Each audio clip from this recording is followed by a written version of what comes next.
රුචිකා මම හැමදාම ඔයාලට සැලකුවේ මගේම සහෝදරියට වගේ. නාග ලෝකයේ නීති පවා උල්ලංඝනය කරලා මම ආරක්ෂා කළා. අද ඔයා මගේ පිටිපස්සෙන් ඉඳලා පිහින් එන්න.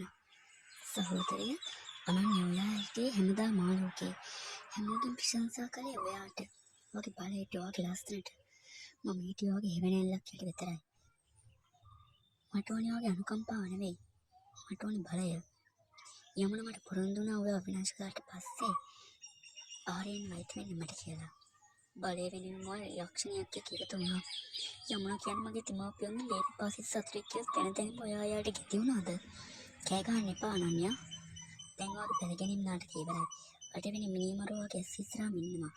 හැබැයි ඔයාට එයාව අල්ලන්නත් ලැබෙන්නේ නැහැ. රුචිකා ඉවර කළා දාන්න මේ නාග කන්‍යාව.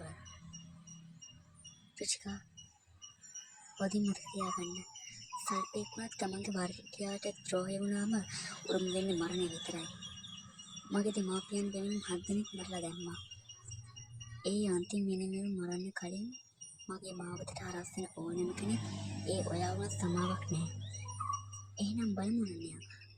අද කාගේ ලේද මේ පොළවට වැටෙන්නේ කියලා. අදින් පස්සේ නාග කන්‍යා නම් ඉතිහාසයේ විතරක් ඉතිරි වෙවි. මෙයා ගන්න. මම අද මෙතන තමයි මගේ ජීවිතේ බේරගන්න නෙවෙයි. යුක්තිය ඉටු කරන්න. රුචිකා ඔයා මට කලේ පාවා දීමක් විතරක් නෙවෙයි. ඔයා අපේ මුළු වර්ගයාට මත කරන නිග්‍රහයක්.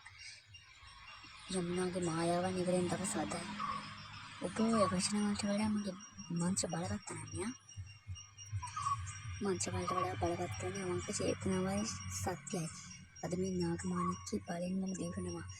මගේ දෙමාපියන් මරපු අවසාන මිනිමරුවක් හිස මම මේ පොළවේ ගහනවා. රුචිකා අන්තිම වතාවට කියනවා. එයින් මෙන්න. නැත්තම් මගේ අත් දෙකෙන් ඔයාලට පරලව යන්න සිද්ධ වෙයි.